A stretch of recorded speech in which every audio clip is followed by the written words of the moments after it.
Bueno, hoy tenemos con nosotros a Carmen Martínez Maricó. Ella ha tenido una experiencia cercana a la muerte y nos la explicará, pero yo le quiero agradecer de todo corazón que esté aquí con nosotros porque no le gustan las entrevistas y lo entiendo perfectamente porque hay mucha gente que ha tenido una ECM y, y no quieren dar entrevistas porque la gente se queda con lo fenomenológico y no se queda con la esencia, que realmente es lo importante, la esencia de lo que han vivido y cómo esta esencia transforma su vida.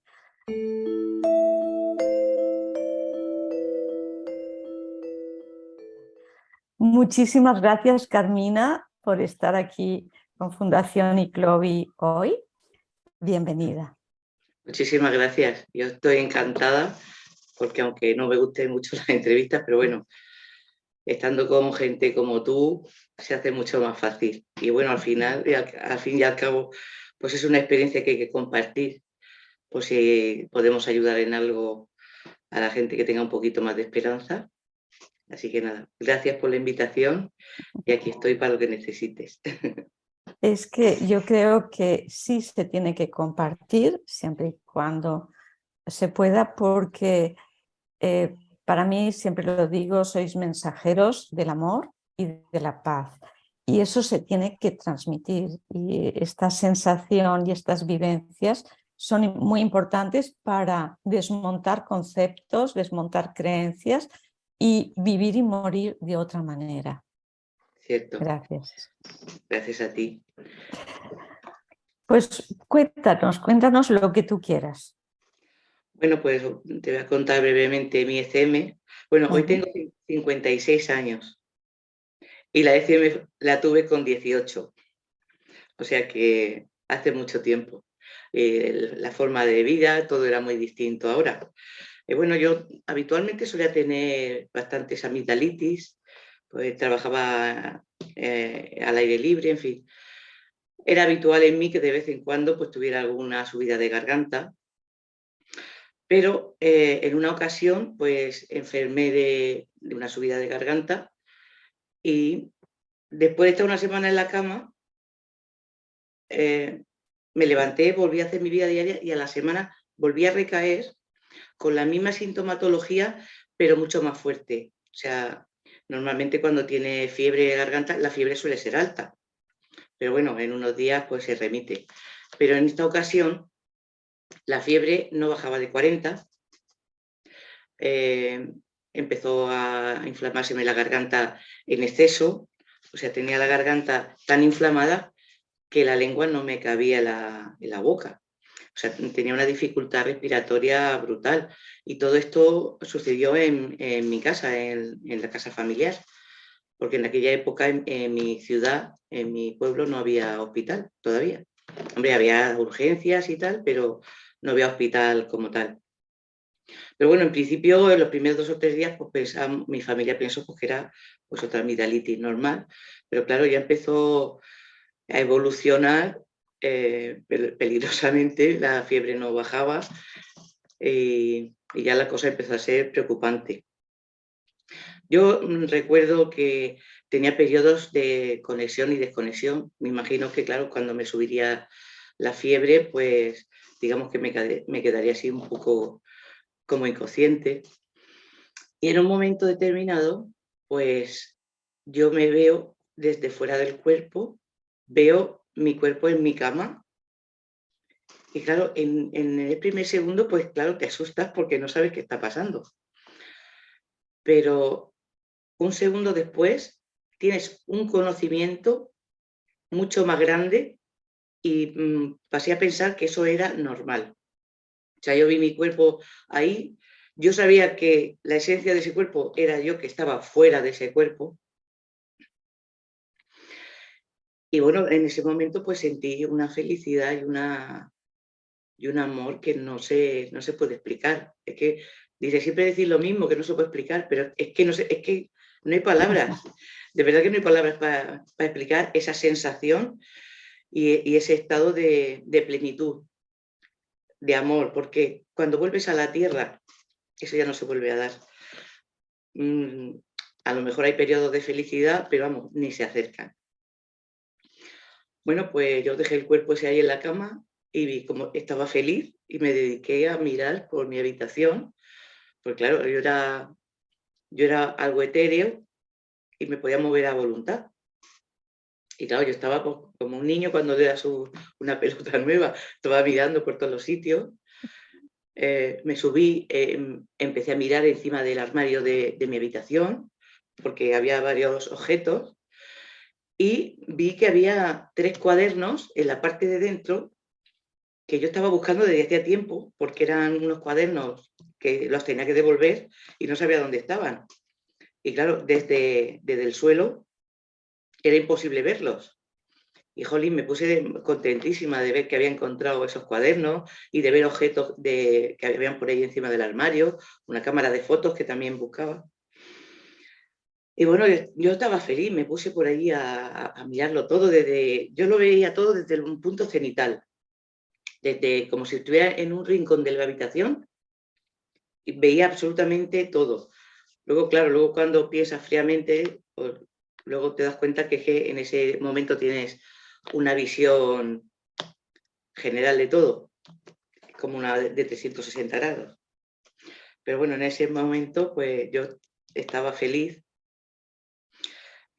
Vino una amiga mía a verme y entonces yo escucho que mi madre estaba en la habitación de al lado diciéndole que yo me encontraba mal y que no estaba para visitas. Pero claro, mi amiga había venido desde la otra punta del pueblo andando, la pobre, y bueno, al final entró a verme. Pero en ese momento, mientras mi madre hablaba con mi amiga en la habitación de al lado, yo atravesé la pared de mi habitación y me puse detrás de ellas a escuchar lo que estaban hablando. Sí, además es que la sensación que tuve, o sea, no tuve ninguna dificultad en atravesar la pared, pero sí que vi una especie de manchas que luego las volví a ver en la película Ghost. ¿Sabes que cuando atraviesa? Sí. Pues tuve la misma sensación. Luego, años después, cuando vi la película, me lo recordó.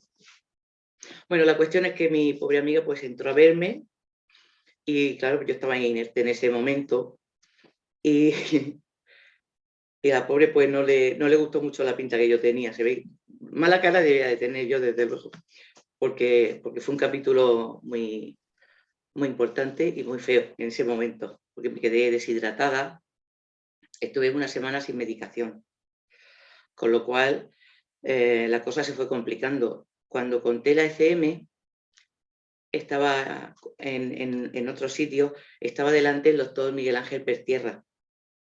Cuando le conté los síntomas, me dijo, dice, tú no has tenido una infección a la garganta, tú lo que has tenido ha sido una, a ver, una angina de Ludwig. O sea, era una infección generalizada que normalmente, según él, si no te ponen antibiótico enseguida, es una enfermedad mortal de necesidad, según me contó él. O sea que la cosa estaba grave. Bueno, mi amiga se va, no le gusta cómo me había encontrado, se marcha. Y yo seguía feliz por ahí, dando mis vueltas. Y entonces veo que hay trajín en casa, veo que hay mi madre y mi abuela, veo que hay un movimiento extraño. Y luego me contaron que ese momento empecé a convulsionar y bueno, seguramente sería un momento de más gravedad porque después, en ese momento supongo que llamarían al médico, porque hasta ese momento no me habían dado absolutamente nada de medicación. Pero vamos, que yo estaba feliz por ahí, pululando por mi habitación. Y mi sensación era como que miraba de reojo, pero es una sensación del cerebro, porque eso no podía ser. Porque no me gustaba nada lo que estaba pasando ni al cuerpo, que no identificaba ya conmigo, ni a mi familia. Porque claro, en esa habitación, yo tenía 18 años, lo que más quería yo en el mundo estaba en esa habitación. Estaba mi madre, estaba mi abuela, estaba mi familia, pero es que me daba igual. Me daba absolutamente igual porque digamos que yo estaba preparándome para irme a mi casa. O sea, yo sabía que eso era lo normal. O sea, mi percepción era que la vida ahí se me había terminado. Yo estaba absolutamente preparada para irme, porque claro, yo eso lo comparo como cuando la gente está mucho tiempo de viaje y está yéndote a muchos sitios y luego por fin sabes que estás a punto de llegar a casa. Pues yo tenía esa sensación y estaba absolutamente feliz cuando de momento escucho, tienes que volver. Bueno, a mí eso me siento fatal, debería volver a ese cuerpo que le duele todo. Mi vida en ese momento no es que fuera tampoco un cuento de hadas y vamos que bajo mi punto de vista no tenía ningún motivo para volver. Además yo estaba decidida absolutamente a irme a mi casa, si es que era lo que yo quería, irme a mi casa. Te preguntan, ¿dónde está tu casa? No lo sé. Pero en ese momento mi sensación es que yo iba a tener el privilegio y la alegría de volver a casa. Bueno, casi siempre intento no emocionarme, pero al final, aunque haya pasado tantos años, siempre, porque es un recuerdo, no es una Es una alucinación. experiencia, no es una cosa Exacto, mental, sino es una vivencia. exacto, exacto. Claro. Entonces, es normal que Sí, te sí, lo sé, emociones. lo sé. Algunas veces he conseguido casi contarla, pero bueno, la mayoría de las veces por lo que sea siempre me emociona. Y bueno, esa voz era una voz maravillosa. No la identifiqué ni como masculina ni como femenina, ni como nadie conocido. Simplemente era una voz amorosa que me volvió a decir por segunda vez que tenía que volver, que no era mi momento y tenía que volver. Tenía todavía muchas cosas que hacer, pero yo dije que no, de eso nada, que yo me iba a mi casa. Y bueno, pues ya la tercera vez que me dijeron que tenía que volver, que un niño me esperaba, que me quedaban cosas por hacer. Y bueno, yo en ese momento yo estaba dispuesta a discutir porque no tenía ningún tipo de intención de volver al cuerpo ese que le dolía todo. Pero ya no me dio tiempo a discutir. Ya en ese momento ya noté que estaba dentro de mi cuerpo. Porque unos segundos antes vi desde arriba, digamos, cómo entraba mi abuela materna. Y bueno, unos segundos después, pues ya noté cómo ella me tocaba la mano. Y bueno, en ese momento cuando me di cuenta que ya estaba dentro del cuerpo otra vez, ¡oh! Es lo peor que me ha pasado en la vida. Tremendo. Es horroroso, porque claro, ya una vez que entras, ya pues, imagínate con el dolor de cabeza, dolor de cuerpo, dolor de absolutamente todo. Y bueno, se me saltó una lágrima, porque había sido un poco los ojos teniendo la esperanza de que no estuviera allí, pero sí, ya había vuelto a mi cuerpo. Y bueno, fue pues algo muy, muy impactante. Lo que pasa es que tuve también muchos episodios al tener la fiebre alta, de ensoñaciones, de sueños. Y entonces digamos que una vez que me recuperé, eso se quedó ahí en el olvido. O sea, tuvieron que pasar más años hasta los 30 años que tuve a mi segundo hijo y ahí tuve una depresión postparto bueno, que en aquella época, hace 27 o 28 años, nadie sabía lo que era una depresión postparto. Y entonces, claro, a raíz de la depresión, de empezar a curarme la depresión, pues empecé a colocar las piezas del puzzle en su sitio. Entonces sabía que había tenido una experiencia importante, no sabía que se llamaba FM, o sea, yo pensaba que era algo que me había pasado a mí sola. Y bueno, pues mientras me recuperaba de esa depresión, pues claro, ya empecé a leer, empecé a evolucionar, empecé a cuadrar cosas, hasta que ya empecé a leer un poco más sobre las ECMs y entonces entré en una página que tenía el doctor José Miguel Gaona, que era una página especialmente para personas que habían tenido experiencias cercanas a la muerte, pero que no querían contarlo en ningún sitio, era un sitio privado para que lo pudiéramos contar. Y entonces, al entrar me di cuenta que sí, que bueno, a ver, que le había pasado a un montón de gente, ya me quedé más tranquila. Y entonces ya le puse nombre y entonces vi que sí, que eso era una experiencia cercana a la muerte. Y que bueno, que le había pasado a media humanidad, que no era a mí sola, con lo cual ya te queda una tranquilidad, pues dice, bueno, es que ya algunas veces piensas que estás loca o que te lo has inventado. Bueno, ya es que algunas veces cuando no sabes lo que te pasa, pues mientras no le pones nombre es un sufrimiento. Porque dice, bueno, si esto seguramente pues me lo habré inventado yo qué sé, ¿no? Hasta que ya pones cada pieza en su sitio, ya sabes cómo se llama, ya sabes lo que te ha pasado, ya sabes cómo, y ya sabes que hay un montón de millones de personas que le ha pasado lo mismo que a ti, y eso te da pues una cierta tranquilidad. Carmina, y desde que lo tuviste a los 18 años hasta esta depresión postparto de tu segundo hijo, Sí, ¿tu vida cambió en algo o no?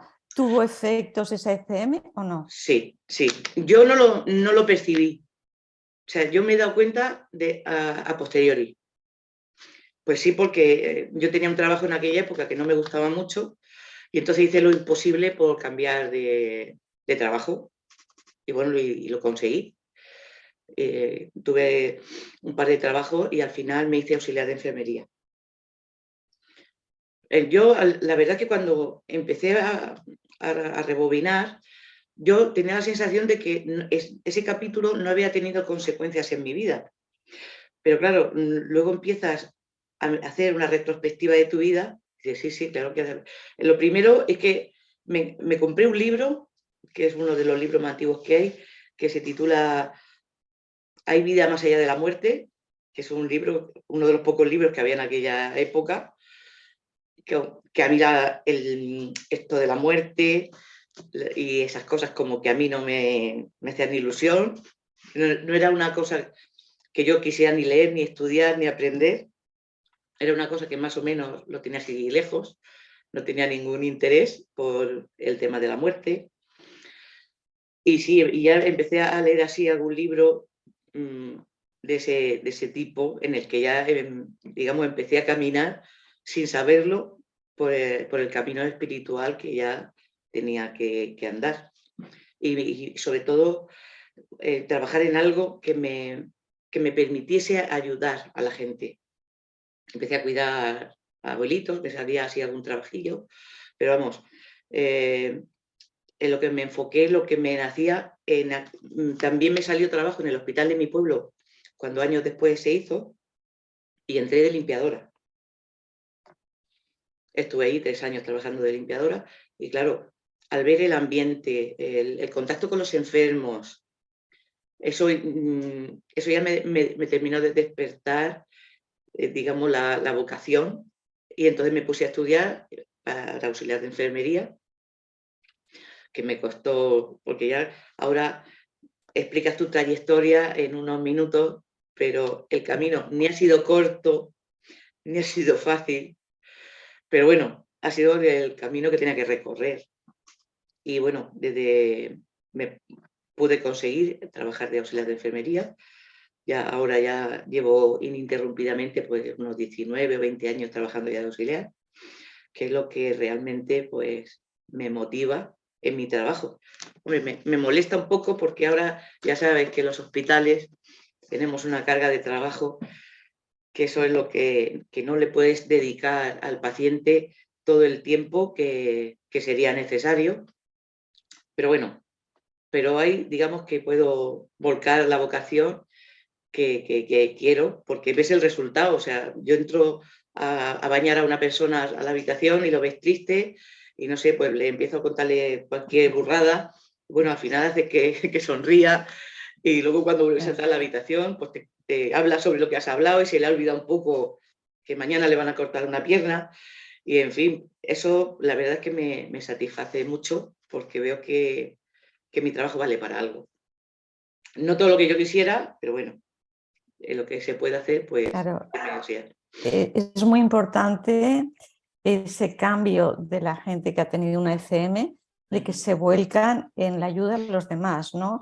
Es que, bueno, te sale y te Sí, sientes feliz con ello. sí, sí, Pero toda la gente se queda como en lo bonito, en lo sí, espectacular, sí, sí, pero también tiene una parte muy dura que muy la dura. gente no sabe, no conoce, que Sí, va inherente a la experiencia cercana a la muerte. sí, sí, Cuéntanos esa parte dura, por favor.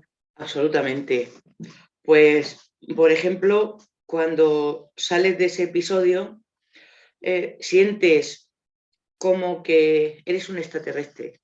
O sea, cuando sales de esa experiencia, o sea, te encuentras con gente con la que ya no hablas el mismo idioma, o sea, las cosas que antes te interesaban, ahora ya no te interesan, con que el sentir que tienes no lo puedes compartir con nadie, porque, claro, te piensan, bueno, esta pobre se ha vuelto loca, le ha dado algo.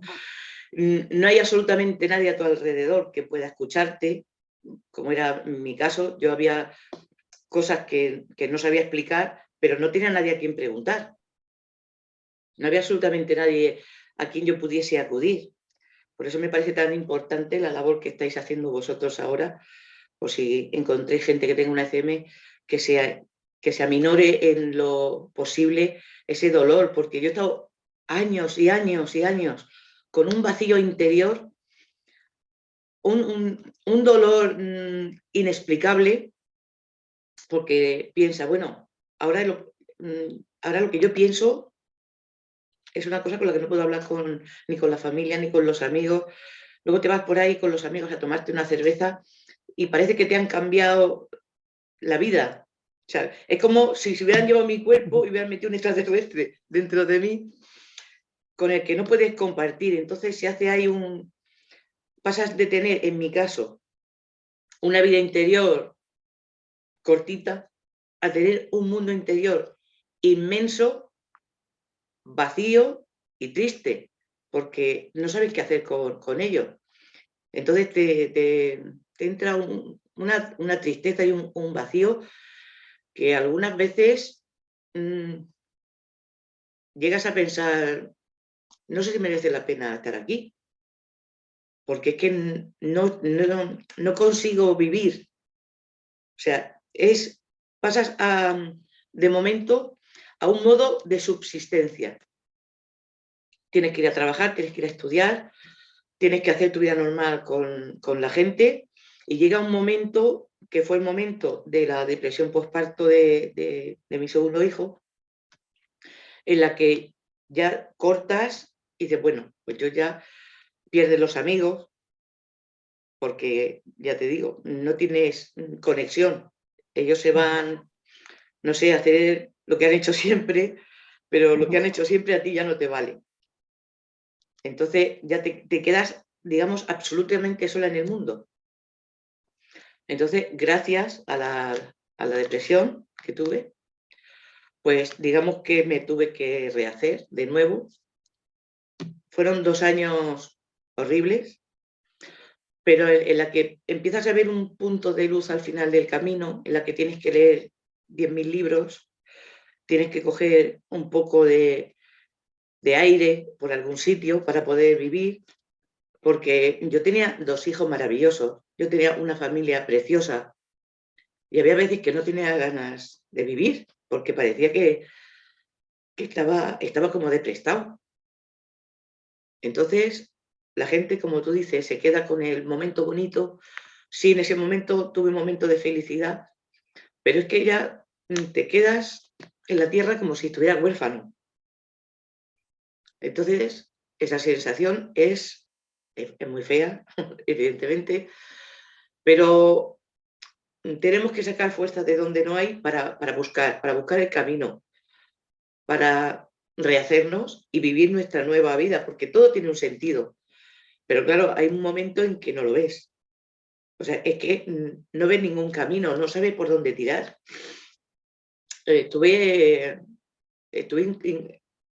una experiencia en la que llegó un momento en el que pensé en el suicidio, incluso lo valoré seriamente, con eso, con mis 2 hijos pequeños. O sea, que eso, cualquier persona que lo ve desde fuera, dice, bueno, es que es imposible. O sea, yo he vivido toda mi vida sola, no he tenido una vida muy fácil, pero bueno, en ese momento yo había encontrado a mi marido, tenía la familia que yo siempre había soñado. En cambio, no era feliz. Al tener una depresión tan fuerte, claro, mi carácter no era bueno, no conseguía hacer las cosas de la casa y llevar a mis hijos adelante como yo quisiera. Entonces, pues gracias al tratamiento que seguí, pues eso sí, lo seguí todo al pie de la letra. Y bueno, me leí todos los libros del mundo, todos los libros de aquella época, todos los de autoayuda que la gente dice que son muy malos, pues a mí esos libros, cada libro me ayudó a subir un pequeño escalón, cada libro me enseñó un pequeño soplo de aire.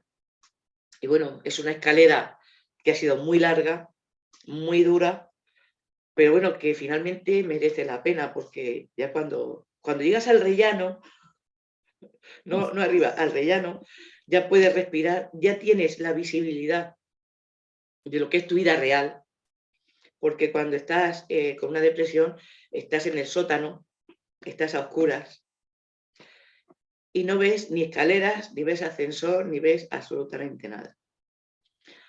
Pero bueno, luego pensaba, si me ha pasado esto tiene que ser por algo.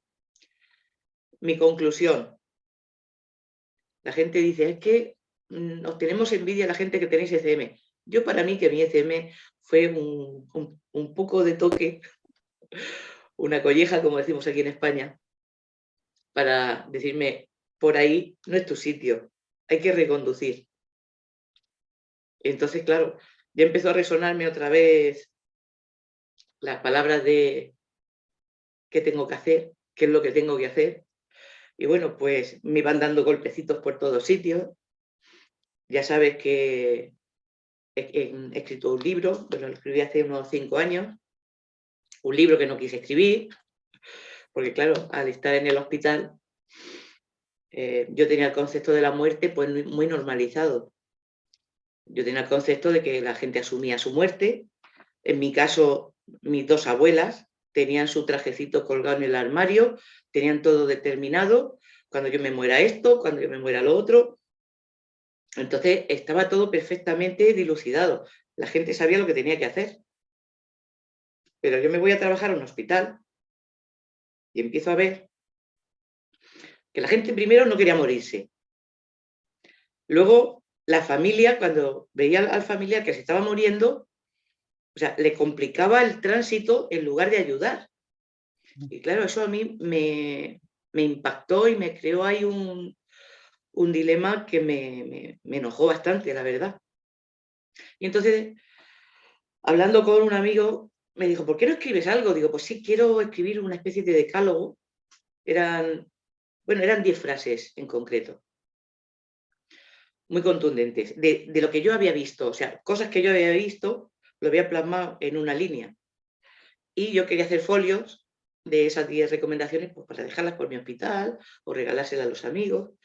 Pero claro, cada vez que le daba un folio a alguien me decía, uy, esto yo no lo quiero. Esto tienes que desarrollarlo, esto hace mucha falta. Escribe un libro. Y yo que voy a escribir un libro. Yo no tengo tiempo de escribir un libro.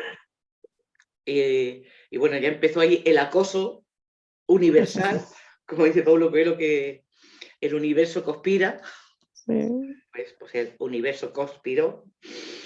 Entonces, en ese momento tenía que autoeditarlo yo. Al final lo escribí, lo aumenté un poco, lo escribí. Aún he seguido recibiendo quejas porque es muy pequeño. Pero claro, son frases contundentes que lo tiene que desarrollar la propia persona que lo lea. No descarto algún día o ampliarlo o escribir otro y anexionarlo, pero eso ya pasará en otro momento. Que el libro se llama Acompáñame. Bien, sí. Que lo tendrás por algún sitio. Lo tengo. ¿Has visto? Es muy fino, sí que son 5 minutos de lectura. Pero exacto, es es muy cortito, Sí, pero es para hacer un trabajo personal, claro, para ir pensando, ir meditando en las cosas que tú dices y que cada cual lo digiera y exacto, lo haga claro, a su momento, ¿no? exacto. Mm, La verdad es que cuando lo escribí para la gente que tiene en ese momento algún, te dan la mala noticia, a ti o a tu familiar. Es como, yo lo escribí como tipo salvavidas, algo contundente, porque evidentemente si te dicen que tu marido tiene un cáncer de páncreas y que va a durar un mes, pues no está para leerte un libro de 200 páginas. Claro. Pero entonces lo escribí y así rapidito. ¿Y qué pasó? Que la gente, conforme lo iba leyendo, me decía, oye, tengo que darte las gracias porque yo cuidé a mi madre y he hecho todo lo que pone el libro y estoy feliz de la vida. Entonces ya le dije, bueno, pues a ver si lo leéis antes de que os haga falta y os ahorréis Sí, y se ahorra un sufrimiento sí, innecesario. sí, Un sufrimiento sí. innecesario. Y yo he visto muchas veces acompañando a pacientes en el último momento de su vida cómo la familia los quiere retener y una cosa tan sencilla como es el alimento, pues la persona en los últimos días no está para comer y No. se empeñan en que coma Sí, sí, sí. para reponer fuerzas cuando dices es un peligro porque la persona no puede tragar, se les Claro. puede ir a pulmón y se puede acabar la persona en un ahogo. Sí, sí. Dices, pero ¿para qué? Entonces es la familia que los quiere retener Cierto. y que no quieren que se vayan. Eh, no, Sí. no es eso. Esa es una de las cosas bueno, ahora ya, como tú comprenderás, ya lo digo en todos los sitios. Bueno, en mi hospital, lo justo porque hago mi trabajo y ahí soy auxiliar de enfermería y no me meto donde no me llaman. Pero yo a los amigos y a todo el que me escucha, yo se lo digo. Yo, mira, lo que tienes que hacer es hacerte la idea de que tus padres se van a morir. Pues hacer el testamento, aclarar las cosas. Es que no podéis juntaros un domingo y hablar de esas cosas tranquilamente, que eso luego te va a dar una tranquilidad inmensa, el saber qué vas a hacer, que no tienes tú la responsabilidad, porque esa es otra cosa de la que digo en el libro. La gente se muere, no le dice nada a nadie, y luego el que se queda, Sí, a ver si lo entierras, a ver sí, si quiere incineración, sí, a ver, ¿dónde lo entierro? O sea, pues claro, es sí, que el papel de la persona que se queda es importante, ¿eh? Es una faena. Yo le digo a la gente, sí. por favor, hacer testamento, que no dejéis problemas cuando vayáis. Todo lo que se pueda resolver ahora, que se resuelva ahora. Así es, así es. Y Pero también es lo que has dicho tú antes, que antes, bueno, pues tus abuelas ya lo tenían previsto, todo, sí, porque se vivía la vida con otro sentido. sí, Ahora parece que la muerte no se puede hablar de la muerte y sí, que si le hablas a alguna persona que está grave, parece que le estés creando no sí, sé, un momento muy difícil en su vida y una complicación de la que no quiere hablar, con lo cual no se habla. sí, Cuando es tan importante, la muerte es para todos claro. y la tenemos que asumir porque es parte de la vida. Sí, Pero es gracias que, a personas como tú, sí, tienes la esperanza de que eso, no sí, existe la muerte, de que la vida sigue. sí. ¿Tú tienes miedo a la muerte? No, por supuesto que no. Por supuesto que no. Y Entonces, te voy a decir una cosa, todo lo que he escrito aquí me lo tuve que aplicar a mí, porque mis padres se murieron los dos con una diferencia de 6 meses, 6, 7 meses. O sea, yo una Navidad disfruté de mis padres y a la siguiente no había nadie. O sea, y qué duro. tuve que pasar ahí un duelo importante. Pero tengo que decir que mi madre murió primero, murió de un encharcamiento de pulmón, pero bueno, tenía muchas patologías. Pero bueno, eso fue ya la decadencia. Yo cuando entré a ver a mi madre, que mi familia pensaba que era un ingreso más, cuando yo entré a la UCI a ver a mi madre, yo sabía que mi madre no salía de ahí. De hecho, mis hermanos organizaron una reunión para ver quién se iba a quedar con mi madre cuando salía del hospital. Digo, primero tendrás que salir del hospital, porque es que a nadie se le había pasado por la cabeza. Y mi madre estaba, tenía el oxígeno este de las narices, pero nunca me acuerdo cómo se llama. Bueno, tenía puesto el oxígeno. Las gafas. No, hay las otras que se ponen más en UCI, vale. ¿vale? Que tienen más oxígeno. Y claro, eso ya no se le pudo quitar en ningún momento. Y el intensivista me preguntó qué íbamos a hacer. Pues yo, cuando se fue toda mi familia, le dije, se sigue la naturaleza. Dice, si le da otro infarto, tus hermanas me han dicho que quieren que le intube. Digo, pues mi padre está aquí y mi padre es el que tiene que tomar las decisiones y a mi madre no se va a intubar, ni se le va a reanimar. La naturaleza que siga su curso. Si le da un infarto, pues es lo que toca. Si de allí no iba a salir, ¿para qué quiero yo que viva mi madre 2 días más? Intubada con traqueostomía, con cables por todos los sitios en la UCI. Eso me parecía tan inhumano. Y bueno, yo me puse ya en modo duelo incluso antes de que mi madre se fuera. Pues ya me puse a organizar porque ya vi que mi familia pues no estaba, no veía, no querían ver. Además ellos querían que se le hiciera todo. Eso es un problema y no dimensionan que es para tranquilidad de los que se quedan, pero le fastidias un poco la vida al que se va. Hombre, evidentemente. Hombre, si hubiera vida, evidentemente yo hubiera sido la primera que hubiera dicho, claro, vamos a hacer absolutamente todo. Pero ya había tenido 2 paradas. Y la siguiente no se iba a tardar mucho. sí. Entonces, ¿la intubación para qué? ¿La traqueostomía sí. para qué? Mi madre ya estaba en un momento en el que ya se había entregado, mi madre ya se había quedado tranquila, nos dio instrucciones a todos. Una mujer sabia. Sí, nos llamó a todos, dio todas las directrices, que ella, o sea, estuvo 24 horas consciente y ya una vez que organizó y dejó todo dicho, pues entonces ya pues se marchó. Y se marchó porque ya quería marcharse, o sea, ya lo tenía claro. Entonces, me tuve que aplicar yo misma todas las cosas que había escrito y bueno, doy fe de que si haces eso, pues vamos a ver, la muerte de una madre, ese dolor no te lo va a quitar nadie. Yo, a día de hoy, se murió en 2017. Yo todavía hay veces que cojo el teléfono para llamarla.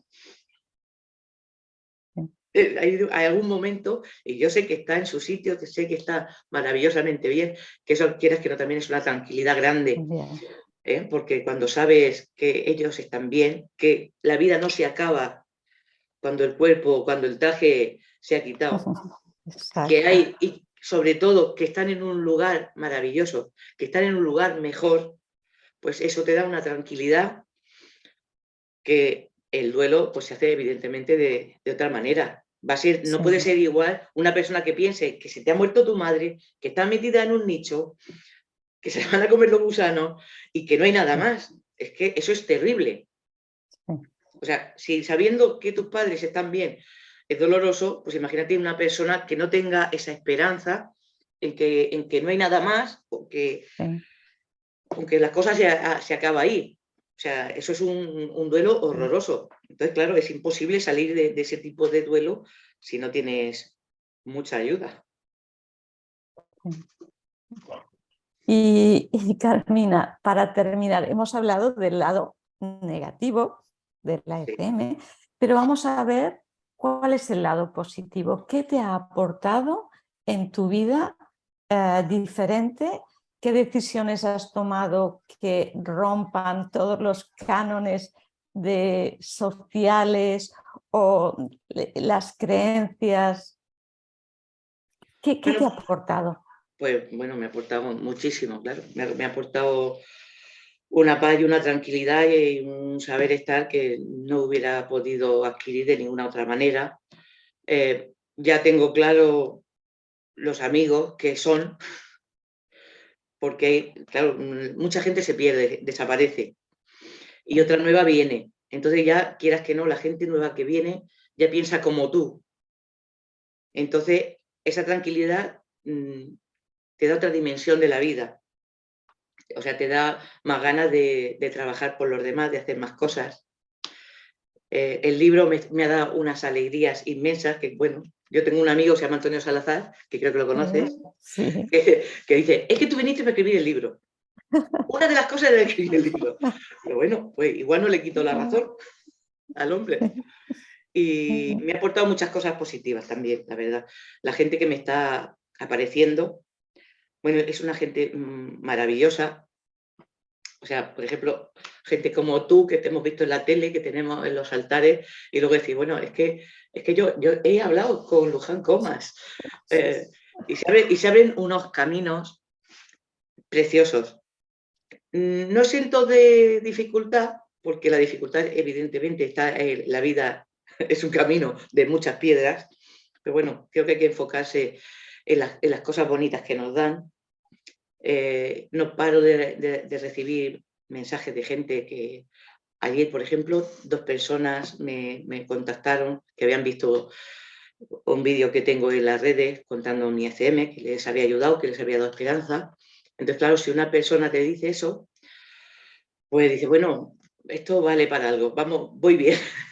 Claro, tiene sentido tu vida, ¿no? Claro, claro. Yo creo que es sobre todo el significado, Sí, o sea, los valores, te cambia el sentido de sí, vivir sí, sí, absolutamente. y entonces aceptas lo que te venga de otra manera porque Sí, sabes que todo tiene un para qué y sí, ese para qué es bueno.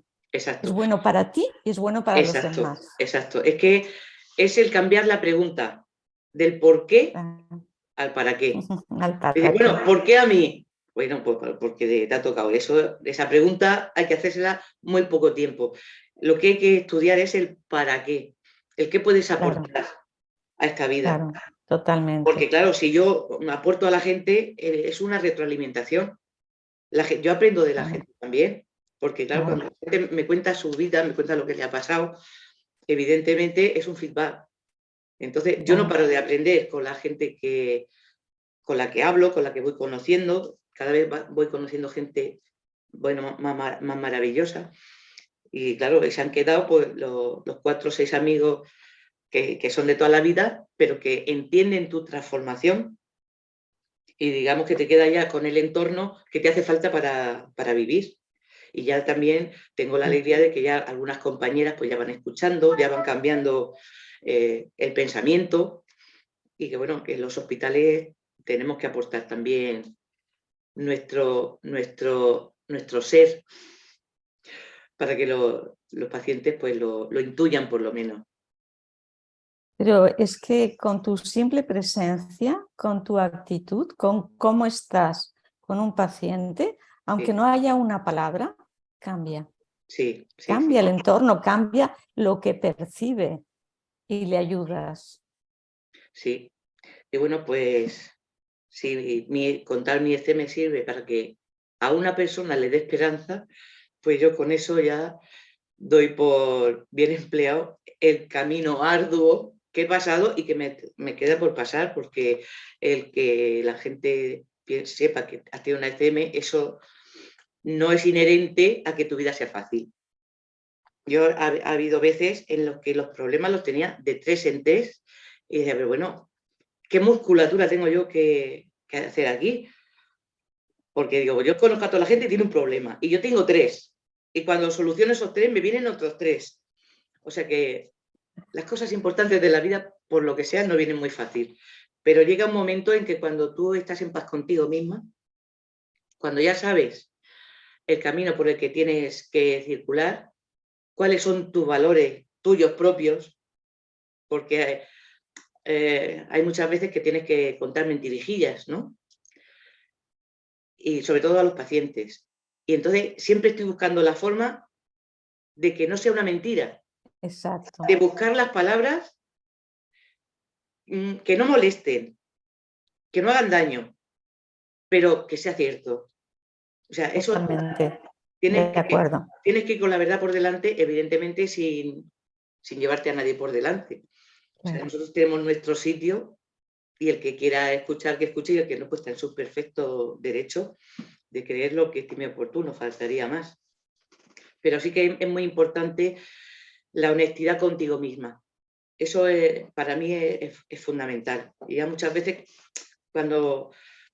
si tengo que decir así una pequeña mentirijilla, que son tonterías tontas, es que me encuentro hasta mal. Es que es así. Es que O es sea, así. que entonces no pierdo el tiempo en esas cosas. Prefiero no decirte una cosa, obviarlo, a tener que adornar una cosa que no tiene por qué. Y siempre encontramos la forma y la palabra para hacer lo que hay que hacer y decir lo que hay que decir. Pero además es que habiendo tenido una ECM, te das cuenta de que es importantísimo ser honesto con Sí, uno y ser coherente con uno, porque sí, luego es de lo único que cuando haces una revisión de vida te das cuenta sí, de lo que es y de lo que no es, exacto. y de que puedes hacer daño a los demás aunque no tengas intención. Entonces eres consciente. Sí, Entonces es muy importante ser consciente de lo que uno piensa, de lo que uno siente y de lo que uno habla y hace. exacto. Es muy importante. Es que si no hay una coherencia entre Mm, lo que piensas, lo que haces y lo que dices, no vamos a poder hacer nuestro trabajo. Porque primero te tienes que claro, sentir bien tú contigo misma. claro. Y Y esa es la manera que tú tengas paz. exacto, exactamente. ¿Quieres dar un último mensaje a la gente que te está escuchando y viendo? Pues sí, que la gente que no ha tenido una ECM que no se preocupe porque el universo le dará su oportunidad con lo que sea necesario. Que, que el tener una ECM no es una cosa maravillosísima, que sí lo es, que sí lo es un privilegio haber tenido una ECM, pero no es ningún camino de rosas y los regalos los pagamos bien. Pero que sobre todo le digo a la gente que no pierda la esperanza y que la gente que tenga personas enfermas, que cambien la mirada, que en vez de mirar la enfermedad, que miren a la persona, que cambien su forma de mirar a su paciente, a su familiar, y que lo que hagan con los ojos y con las manos sea amor. O sea, que el paciente, la persona que está enferma, lo que necesita es amor. No necesita excusas, no necesita explicaciones, no necesita que le digamos las cosas que tenemos que hacer. Solo necesita nuestra presencia. Si no puede ser más, menos, porque a lo mejor con que vayas a ver 10 o 15 minutos a tu familiar, si es que no puedes, es más que suficiente si estás presente en esos 15 minutos. Que ellos sepan que estás ahí por amor, no porque te ha tocado el turno y una hora después le toca a otro. Y que, bueno, que los que queremos hacer una ECM, pues tenemos un trabajo que hacer y aquí estamos, pero que tenemos ECMs, pero la gente tenemos que aprender lo mismo cuando tienes una enfermedad, cuando tienes una pérdida, y que el universo nos pone muchísimas pruebas, pero las pruebas son para sortearlas, para que se hagan pequeñas y poder saltar por encima de los problemas y los dolores. Que no se queden con el problema y con el dolor, que ahí se hace mucho más grande. Una vez que tú enfrentas el dolor, si lo miras con amor, se hace pequeño. Y si lo compartes, aún se hace más pequeño. Así que nada, pues te doy las gracias infinitas por haberme dado la oportunidad de estar contigo un ratito y de poder hablar con quien nos quiera escuchar. Gracias, Carmina. Y igual que has dicho tú que a ti te dieron una colleja con la ECM, Y sí, eh, me dijeron por aquí no. añadiendo un poco más a lo que has dicho, es que cada cual tiene su colleja en la vida, Sí, esas pérdidas, esas enfermedades, como dices tú, y que son las oportunidades que te da oportunidad. la vida Sí, para hacer el cambio y todo lo que tú has conseguido con la ECM, conseguirlo a través de las dificultades de la vida, que claro, se puede y le encuentras un para qué y un sentido a todo. exactamente. Son dificultades que hay que sortear y que hay que hacerlas pequeñas para saltarlas. Y que podemos. sí, Que por podemos. supuesto que podemos. Si he podido yo, puede cualquiera, eso no hay ningún tipo de problema.